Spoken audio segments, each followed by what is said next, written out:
Welcome to the Safety and Risk Success podcast with me, Christian Harris.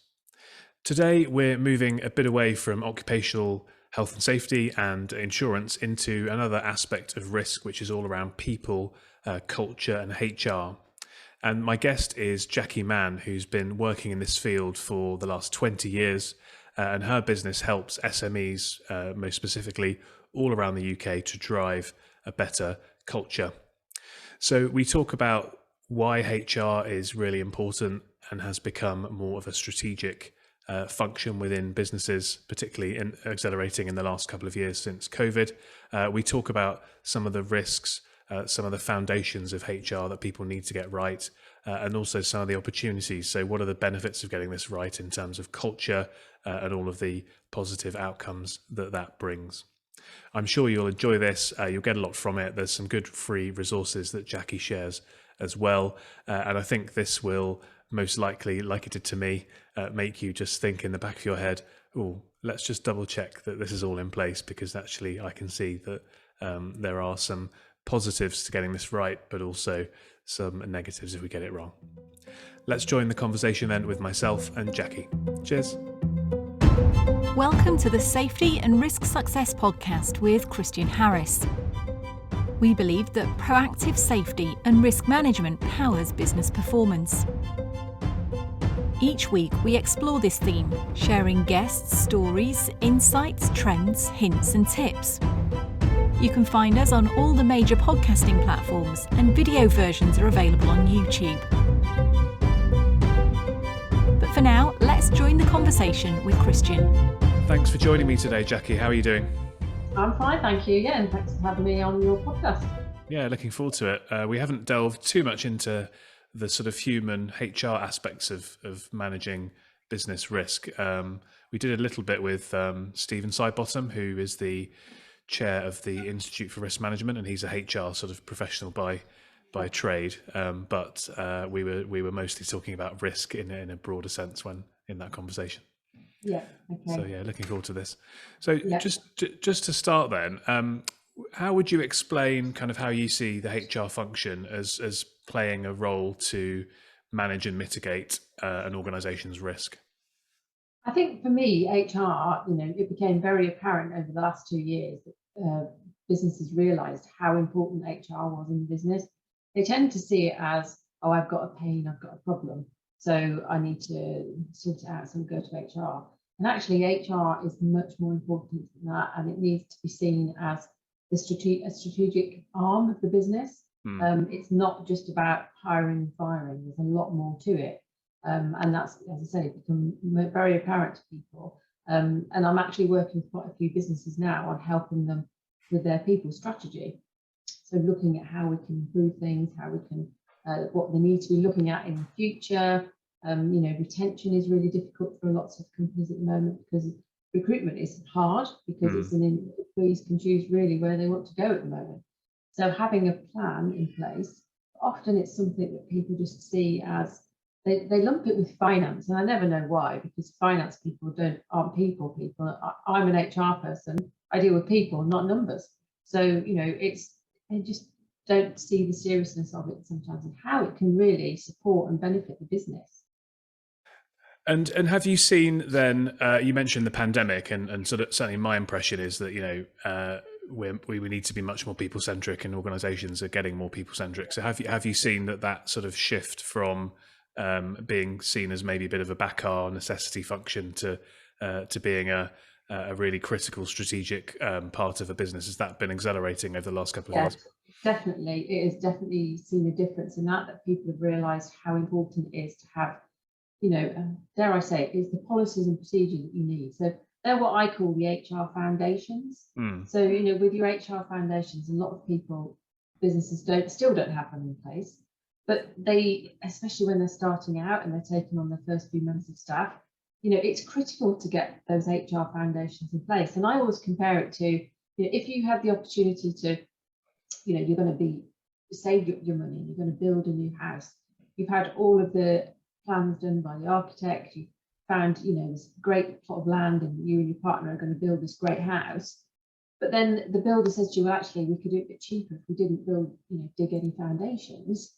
then you wouldn't do that, would you? Because No. if you did, the house is going to crumble. And Mm. that's what I try to get people to realise about when they're starting their business and they're bringing in people. You need those HR foundations, those employment contracts, those HR policies and procedures, so that everybody understands how we do things around here, what the expectations are, because I see so many people who want to do it after the event, and it's so difficult then. Employees go, no, I don't want to do that. I'm not signing up to this. And, you know, people want to just go off and do the marketing and the sexy stuff, you know.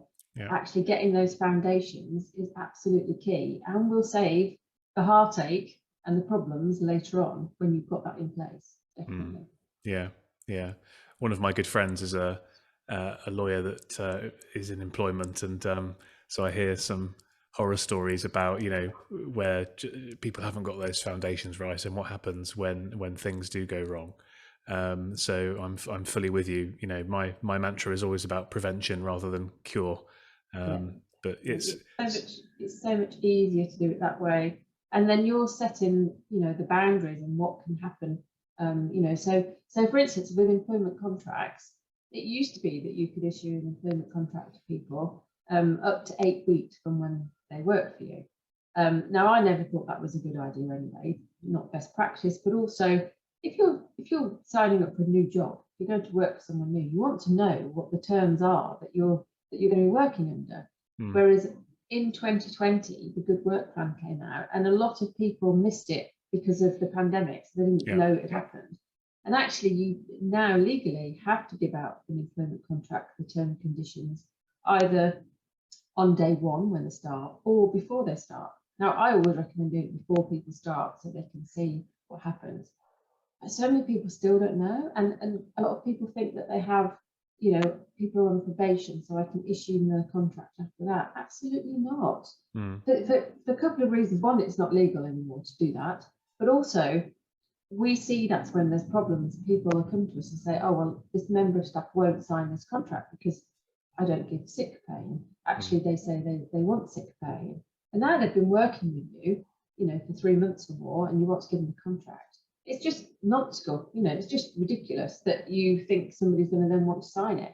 Yeah. So having that all up front is much more professional and saves all that heartache. And you're setting out what you want for your business, what the risks are. Because when we put employment contracts together for companies, we make sure that, yes, we've got all the legally compliance things that need to be in there, but also additional things that protect the business. You know, things that we've seen businesses experience, problems that they've had, we will then incorporate that into their contracts for them. And that can be different for different businesses. Yeah, that makes sense. Yeah.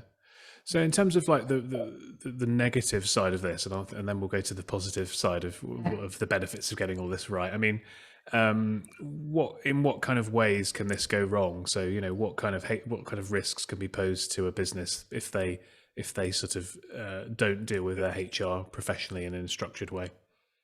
Well, I think the biggest thing that I see is that lots of employers are concerned about unfair dismissal. So they think, we're going to get a claim for unfair dismissal. I'm worried about that. I don't want to dismiss someone potentially because there is that risk. Now, for us as HR people, that is not what we are most concerned about. It's not what we say to employers. That's the biggest issue. Because if someone wants to bring a claim for unfair dismissal, they have to have 2 years service with you. Okay, so if they've got less than 2 years, they can't bring an unfair dismissal claim. At the moment, the cap is 93,000 something. It's just gone up in April as to what they could get, but only if they earn that. So the maximum they can get is what their actual annual salary is, and then if there was any injury to feeling and all the extra bits and pieces that get added on. So there is a cost there to the business. But we don't worry about that. We worry about protective characteristics. So it's the Equality Act. This is the massive risk to businesses if they don't understand it, because the Equality Act came out in 2010. And what that did was it rolled all the age discrimination, sex discrimination, race discrimination. It rolled all of those acts up into one and called it the Equality Act. You don't need any length of service to bring a claim. Okay. So this is something people don't understand, because they'll say, oh, well, I want to get rid of them because they've only been with me 6 months. So I just want to sack them, they want them gone. Right, okay. First question we ask, do they have any protected characteristics? Now, we all have one. We are either all male or female. Yeah. So that's one, that's sex is one characteristic. But there's 9 altogether. And, we're looking at disability, we're looking at religion, we're looking at age. So there's lots of different things we need to take into consideration. But the big thing about that is if someone has got a protected characteristic and you dismiss them, a really good solicitor will be asking about protected characteristics. It could be that that person is gay and you don't even know that they are, and the solicitor will try to find, well, it's because you're gay, that's the reason that they dismissed you. And the big risk there for business owners is there is no cap on what you can get paid out. So that's for us, unfair dismissal, yes, they might get 10,000, they might get 25. They could get more depending on the salary. Yep. But with the protected characteristic claim, you just never know discrimination, what that payout is going to be. I think the largest so far has been 4.5 million. Wow. So, they can put lots of things together. And, it can be, it's not how you perceive it, it's how the employee perceives, or the solicitor that's working on their behalf. So look, we do a lot of work with day nurseries, and, sometimes they've got to dismiss someone, protected characteristic. So if they say, oh, no, they haven't got any, but actually this person is male, then there is a potential sex discrimination there, because nearly every person that works in the nursery is female. And they could bring a claim saying, you only did this to me because I was male. So that's a huge risk to businesses. It's something we go on and on and on about. And also another big risk, again, is discrimination, is in recruitment. So actually people don't even have to be employed by you to bring a discrimination claim. I didn't know that. So, they don't have to be employed. They can just apply for a job, and you decide that they're not suitable, and you don't interview them, don't invite them for interview, and they can bring a claim to say it's because of my race, my age, my sex. That's why you did it. And in fact, it was only about 3 weeks ago, I think, there was someone who's been banned from tribunals because that's what all he does. Is he goes around, applies for different jobs, puts different things into his CV, and now he's actually been banned from it. But it's the stress that causes the business owners going through all of that process as well. But he has made money out of it as well. Yeah. It's sad, but some people are like that. So, that's where we try to prevent those types of things happening for our clients.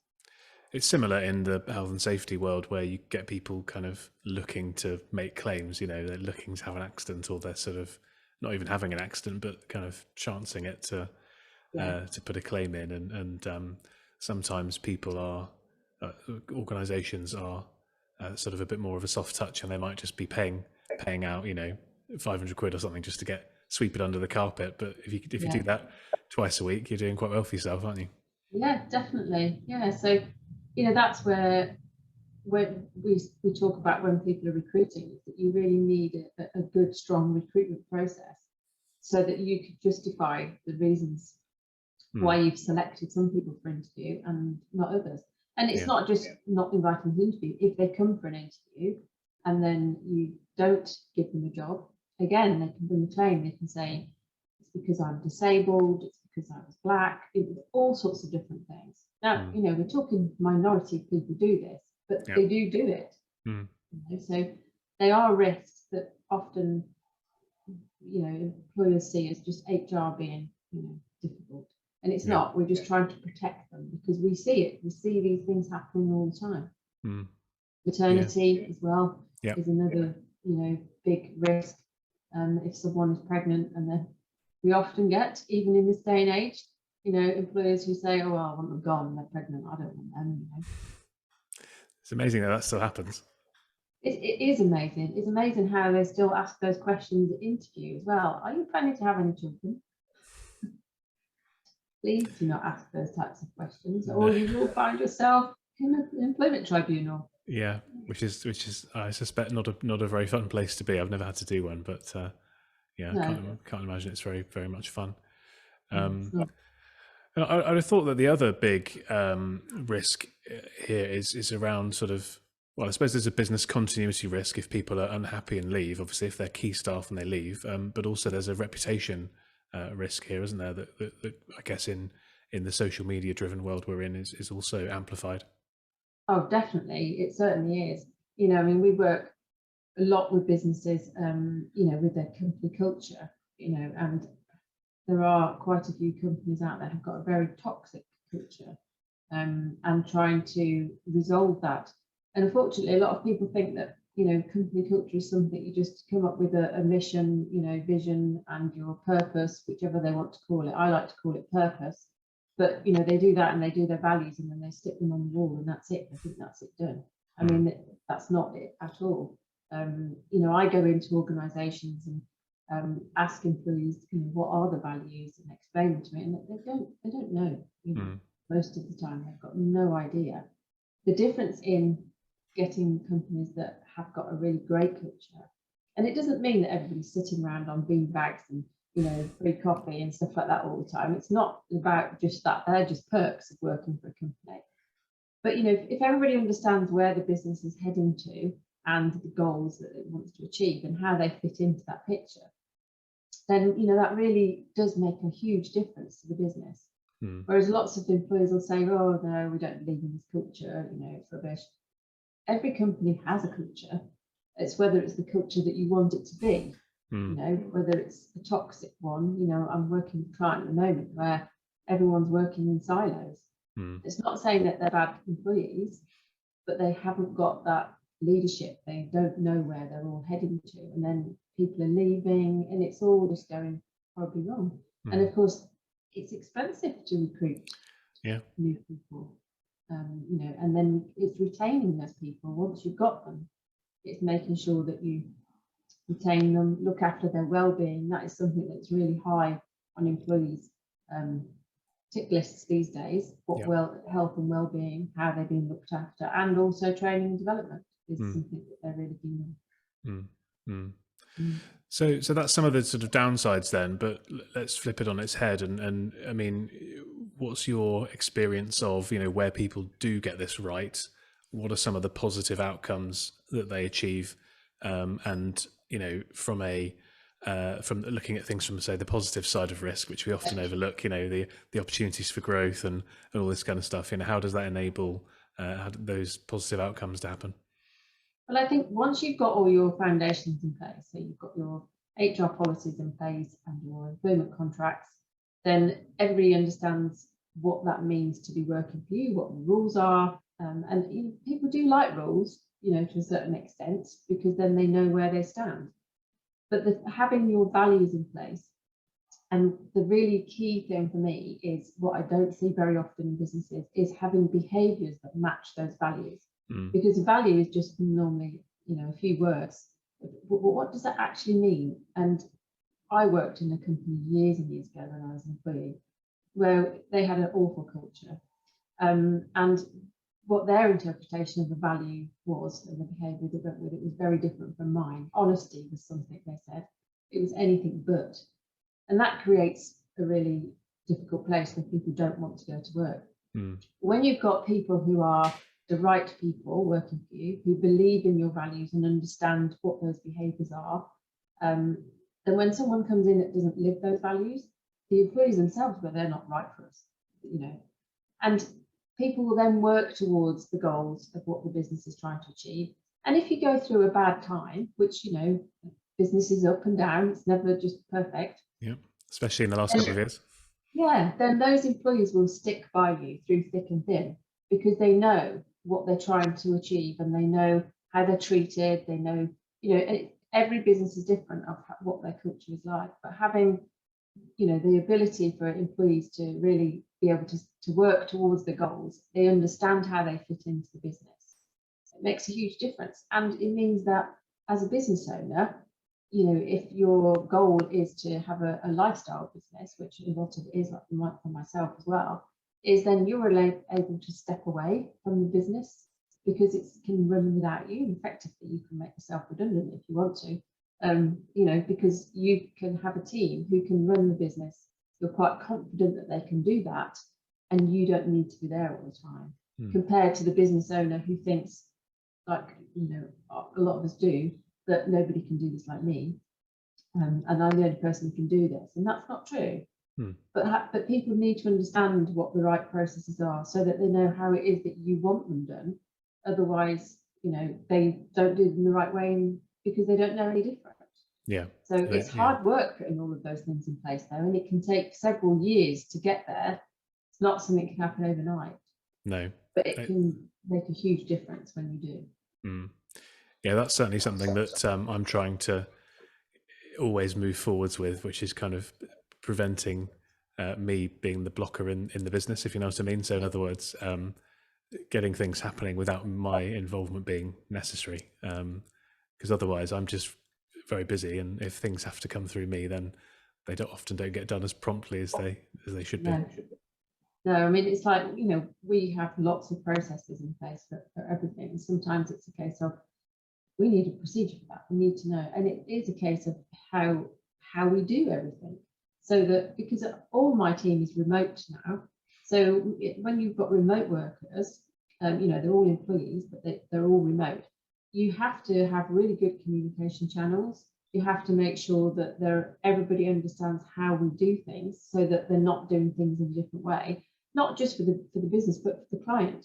They don't want to speak to one of my team and they're saying one thing, and then they speak to another one and they're doing something different, because that's not giving out the right message. No. It needs to be the same all the time. So having the processes is really, you've got to make sure that they're right, but everybody understands them. So I get my team to write them as well. So if it's something that they're working on, I get them to write them. But I say to them, you need to write them as though somebody has just landed from another planet. Because it should be able to be, if you want to be able to step away from your business and get people in to support you and run it without you, then they need to be able to pick up the procedure and say, oh, okay, I need to do this, this, and this. So, when we write a new procedure, we pass it around to make sure everybody understands it. And then I'm usually the one that plays devil's advocate, where it will say, oh, you need to go to this spreadsheet or this document. And I go, well, where is that then? They're like, oh, yeah, I haven't wrote that down. I said, well, I don't know where it is. I've just landed from another planet. How do I find it? So it can be hard work, but it's definitely worth it. Yeah, no, that's I like that. I like that approach. That's a good way of thinking about it. So, how would people in the audience be able to sort of get a benchmark or check, how they're doing on this, or are there any sort of principles or any documents or tests, or is there anything you could recommend as a way of method of people sort of getting a bit of a barometer of how they're doing at the moment and where they could improve? Well, there's a couple of scorecards that I've got. I can give you the links to those if you like. One of them is basically around HR, and the other one is about workplace culture. So that will give you an idea of where you are and tell you which areas you should be starting to focus on first, and just gives you an idea from the HR perspective as well as to where you're legally compliant and where you're not, where you might think. So I'm happy to share those if anybody would like to. Yeah, we'll put those in the show notes. And I'm a big fan of scorecards. I've got a couple as well. And if you've never used one, basically you answer a few questions. Normally, takes a couple of minutes, and then you get kind of instant feedback and scores on different factors. And so you kind of see, it's like taking a pulse, isn't it, really, and seeing where you are at the moment and where you've got the opportunity to grow. And gives you some ideas of things that you could be doing to get started. Yeah. Okay, so that we'll definitely put that in the show notes. And then any other resources that you could recommend, Jacqui? Your book, for example. Yes, my book. Yeah, in fact, I've got a copy of it here. So I just flick it on screen. So Recruit, Inspire, Retain: How to Create a Company Culture to Grow Your Business. And that talks about HR foundations in there and splits it out into different areas. So it follows what was my people system. So that's, I've had some great feedback from that book. People have found it very practical, things that they can get on and do themselves. So if you're interested in company culture, that's definitely something you can get a copy of my book. Fantastic. Great. Well, just before we wrap up then, is there anything that I should have asked you but I haven't? I know we had a chat beforehand and I think we've covered most of the topics, but if there's anything burning that... I think so. I think the only other thing is about the right to work documentation, which is really important for when you're in recruiting people. Yeah. So no matter what nationality someone is, you still need to get the right to work in the UK. And we're finding lots of businesses, even our clients, we keep saying to them, you haven't got the right to work. We won't issue contracts, because one of the services that we offer is like a fully outsourced HR department. So we do all of the contracts for the clients, but they have to provide the right to work first, or we're not doing the contract. So I would recommend that you get anybody who's coming for an interview to bring their right to work with them when they come for an interview. Take a copy of that, and then if you don't recruit that person, then just shred it. Yeah. But otherwise, it's too late once you've offered the job, because then you're going to have to go through the process of not being able to, you're going to have to dismiss them, which makes it more complicated. But it has to be for everyone, even if they're UK British, we need a copy of their passport. And that's a bit that a lot of people don't understand. Yeah, but they're English. They were born here. I don't care. I still need to see it. We need it for everyone, because you can end up, worst case scenario, going to prison for illegal people coming into your business, or up to £20,000 fine. So they are big risks. For something that's really, really simple is just take a copy of their right to work in the UK. And you'd be amazed how many people don't actually have it. Yeah, funny, isn't it? So I'd say, make sure you do that. Make sure you do that. Yeah, that's definitely. Well, Jacqui, thank you very much for this. Enjoyed chatting. Always interesting to think about some different types of risks. And I think this will prompt quite a few people to go and check what's going on in the background and make sure that some of this good stuff is being done. And thanks for sharing those resources as well. So thank you very much. Thank you. And thanks everyone for joining us, and we'll see you again next week with another interview. Cheers. Thanks for joining us on the Safety and Risk Success podcast. If you've enjoyed this episode, please hit follow and do share on social media. Does anyone you know spring to mind as a great guest, even yourself? If so, please contact us on podcast@slipsafety.co.uk. See you next week for another episode.